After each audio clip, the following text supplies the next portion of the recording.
When I'm caught deep in the valley, with chaos for my company, I find my comfort here,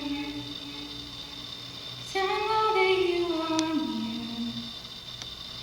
This year, my senior year of high school, I must admit that I have been pretty much in a constant state of confusion, trying to navigate the mazes of overwhelming classes, breaking relationships, applying to colleges, figuring out my major, and on top of all that, trying to grow closer to God have honestly made for the craziest year of my life so far.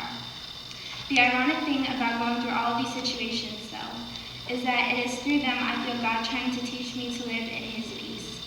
I'm a person who likes straight-cut answers, and for some reason I got it into my head that as I grew closer to God, I would be more deserving of Him answering my prayers and my questions that I threw at Him, especially questions about my future. But it hasn't quite worked out like that. And He actually told me something that I didn't really want to hear, that it wasn't the answers to the questions that I needed to seek, but the person whom I was questioning. And since there is no absolute time when we can sit back and say good enough about our relationship with Him, it's like we are in a constant state of seeking Him, of learning about Him and starting over.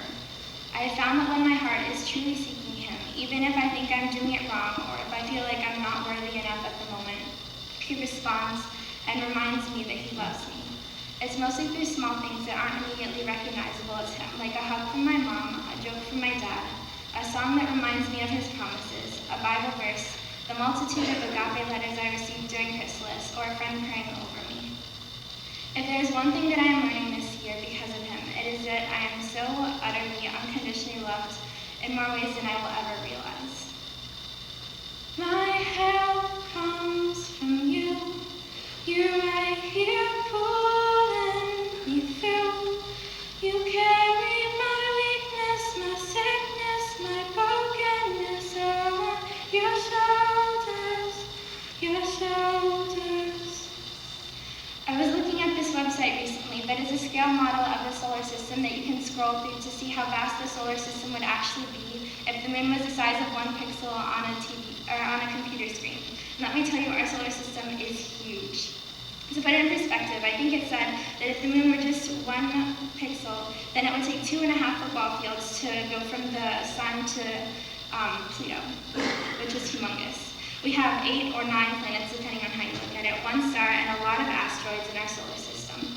But most of it is just empty space.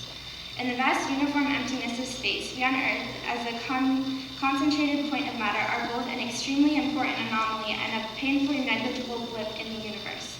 It's a difficult paradox to accept, let alone comprehend, that compared to God and His magnificence, we are pathetically inconsequential, but at the same time, His creation was not complete without us, so He crafted us each lovingly, and then when we messed up, He planned for His Son to be executed so that our sins could be forgiven. It's so crazy and mind-blowing and more abstract and mysterious than even the enormity of the universe. My help comes from You. You are my rest, my rescue. I don't have to see to believe that You lifted me up on Your shoulders. Even though I've listened to that song what seems like hundreds of times, it's a revolutionary concept to me, knowing that God is holding me on His shoulders even though I can't tangibly feel it most of the time. It's relatively easy to stand up here and say that I believe it, but it's another thing to actually remember it the next time my sister hurts my feelings and I get angry, or I procrastinate my homework too long and become frustrated. But I'm going to leave you all and myself with a dare. Dare to remember who you belong to, who our help comes from.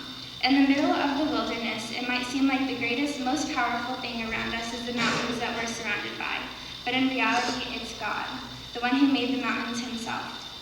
It's that change in perspective that He wants to create in us, that He has radically been kindling in me this past year through youth group and Bible study and music and running in the open field next to my house and going to concerts and retreats and helping in the children's ministry and petting our dogs and cats and yes, sometimes even doing homework. Through these small things, He has indeed made me realize that I didn't need to search for a way to somehow clamber up onto His shoulders. I was already there.